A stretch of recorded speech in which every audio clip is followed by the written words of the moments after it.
Well, thank you for having me, and I'll try to walk you through this. I'm a clinical cardiologist. I spend most of my time, clinical time, in the ICU managing patients with cardiogenic shock. So for me, it's really important to understand these technologies we use, maybe not every day, but at least every week, and how they work, and the concept of unloading, especially in the immediate setting when we start these pumps. I think we all can agree that it's completely impossible or even unethical to do complex hemodynamic studies in patients that runs into the cath lab with a blood pressure of 40 and an occluded left main. So even though we would like to do the human studies, it's just not feasible. So we are left with animal studies. So what we wanted in my group to do was that we wanted to have a model that really mimics profound shock. We want a model where we are able to get a very detailed hemodynamic assessment, and we wanted a model that could mimic the human anatomy and where we could place these devices percutaneously. And I'm from Denmark, and one of the things about Denmark is that we're the country in the world where there's most pigs per inhabitant. We are way over the Cook Islands, who is on second place. So we have 2.2 pigs per inhabitant in Denmark. So for us, it was very logical to use a pig model to do this. The other thing we wanted was to have profound shock. And all of you in the room who is working in pig models know that if you inflate a balloon in the left main, the pig will immediately go into ventricular fibrillation, and you will probably never get it out of VF. So we had to suss out another idea, and one of my really gifted PhD students, who's also here in the room, Ole, is originally, well, he's half Norwegian, and in Norway they developed several years ago this model where they injected microspheres into the coronary arteries, and doing that they were able to kind of titrate the degree of left ventricular failure. So we adopted that model and injected these particles into the coronary circulation, and we did that in a staged way. And doing that, we were able to really get very, very severe ischemia in the heart. This is the left main and the circ and the LAD that was basically no flow beyond the first segments. And as you can appreciate, we put a lot of catheters into the heart. There's 2 conductance catheters there and a swan. So there's a lot of holes in these pigs, but it's all done percutaneously. The way we can work with this is that we do these injections every 3rd minute, and then we wait and see what happens to the SVO2. So we get an almost linear decrease. So we are able to create quite severe shock. So when we are happy about the severity of shock, we are around 30, 35 in SVO2 and a cardiac output that is about 2 liters. So we get to about 2.2 liters in cardiac output, a mean arterial pressure of about 30. Lactate has increased, so there's tissue hyperperfusion. The SVO2 is about 30. The cerebral SVO2 is very low, and the renal SVO2 is, the renal venous saturation is more than halved. So we really, this I guess is really cardiogenic shock. And we were able to create that in these animals without losing a lot of the animals. So what we wanted to compare in these very sick animals, what would happen with the PVA immediately when you put the devices on, and then repeat it after an hour. We wanted to look at PVA and diastolic pressure and organ perfusion. So we had 12 pigs we exposed to this experiments. Here, example of percutaneous VA-ECMO and a percutaneous placement of the Impella in 2 pigs. And this is what happens when we put the devices on. This is the SVO2 tracing here. So we give amiodarone here, which obviously is a bit of a beta blocker, so the SVO2 goes down. Then we instrument the animal, embolize, and get the very, very sick animals. And immediately when we put these devices on, cardiac output normalizes, or SVO2 normalizes. So the devices do what they are asked to do. The ECMO and the Impella both, they do restore perfusion. So they do the job. So these are the pressure volume curves of two of the pigs when they were just being instrumented. And this is what they look like when we think they were sick enough. And when we start the Impella or the ECMO, this is the instantaneous effect of starting the Impella. So these are the first heartbeats when the Impella is on. So this is really what we expected it to be. We've shifted the PV loop to the left and downward. So we unload the heart clearly. When we turned the ECMO on, this was what happened with the first heartbeats. And this is, of course, what we expected, but also this puzzles us quite a bit because now the intraventricular pressure is 120. In a ventricle, we have crushed with these microspheres, and the understanding of that is really a little bit tough, how it can generate so much pressure. It could be the comment from earlier, but the ventricle is dilated, so maybe it's the way the devices are made. One is an axial flow pump, the other is a centrifugal pump, but this really puzzles us.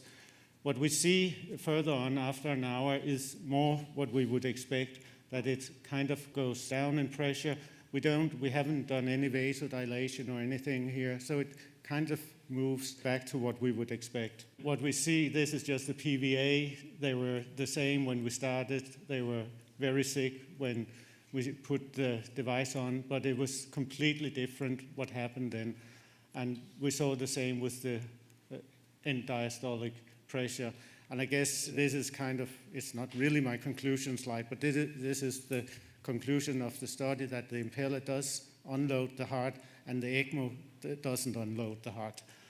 The pressures were, again, a little bit puzzling because we needed to maintain a blood pressure, a mean blood pressure about 50. To achieve that, we had to give norepinephrine in all the Impella animals, but only in one of the ECMO animals. And this has led us to the studies that we are doing right now, where we look into these pressures and give different kinds of vasopressors together with the Impella to see how we should do that optimally. So this is one of our recent studies, having simultaneous aortic and left ventricular pressure tracing. This is when the pig is in shock, and this is when the Impella is on. So we get I think Kenji would call it total unloading. And then if we give a vasopressor, the myocardial oxygen consumption must go up in such a pig. And we are looking into these interactions, and I hope that I'll be able to present some of those data, or maybe some much younger than me should present it next year in Paris. So I would just end up by thanking Ole and Nana, who's here today, who's doing all the work I'm taking the credit for. But we are a lot of people in the animal lab doing these studies, so thank you.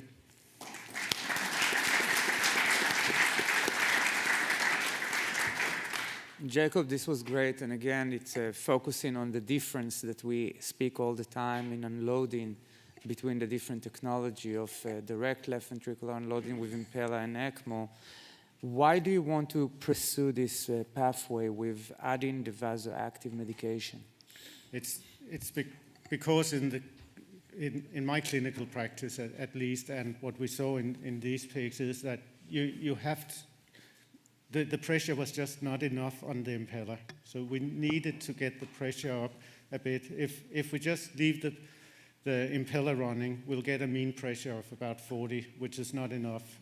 then you will get, the SVO2 will start decreasing and lactate will start accumulating again. So we need to push the pressure a little bit further up. So I always have been saying to my fellows that it's all about flow and forget the pressure. But it's not really that simple. You need the perfusion pressure.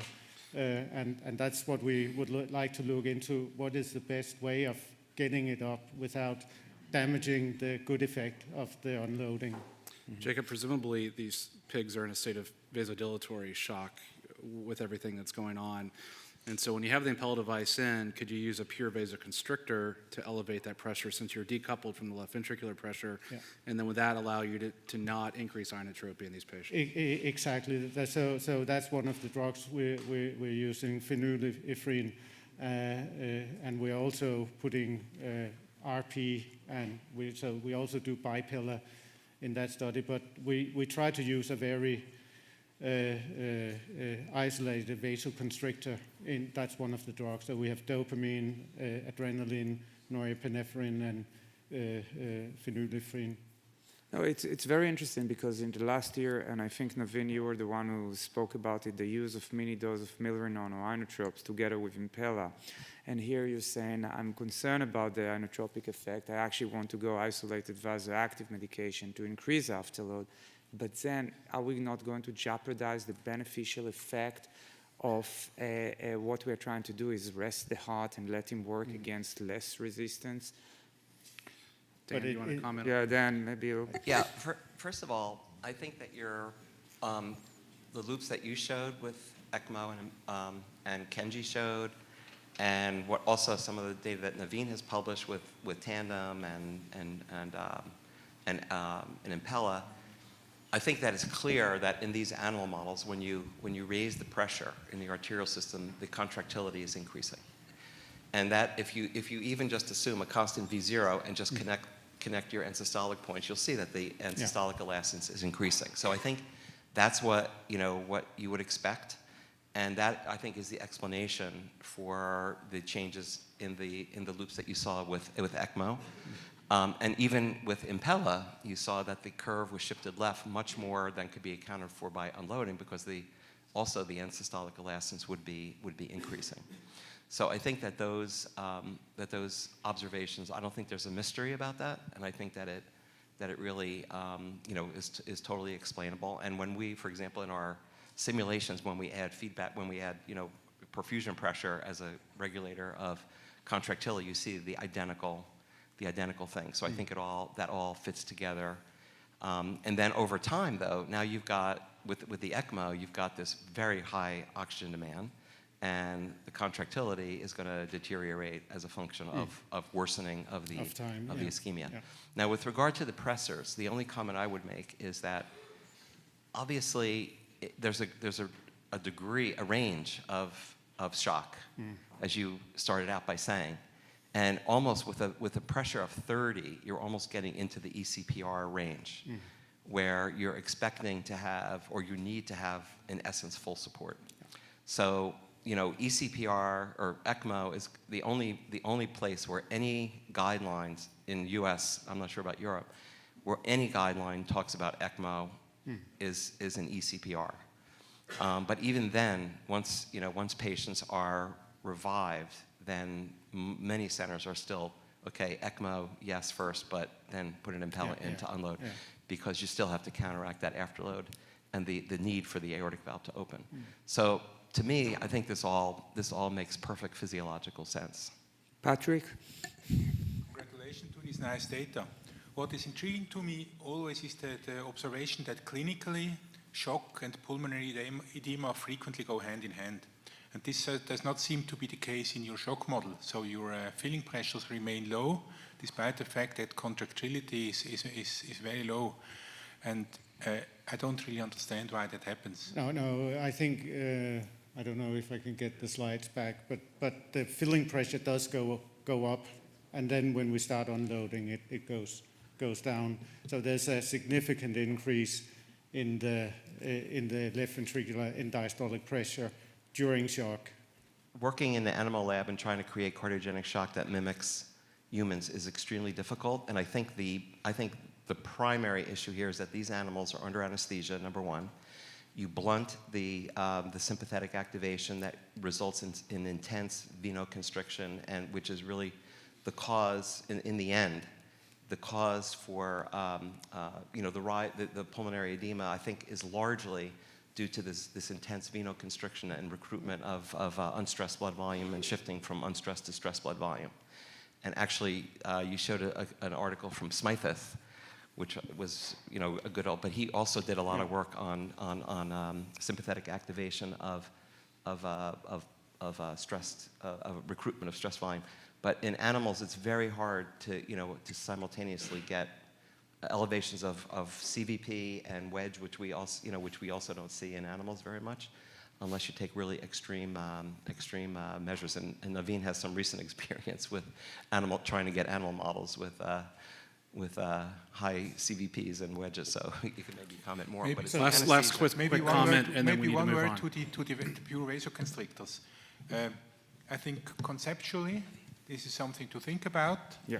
Clinically, we often see patients who get pure vasoconstrictors who develop non-occlusive intestinal ischemia and the black intestine, and the patient will die of that.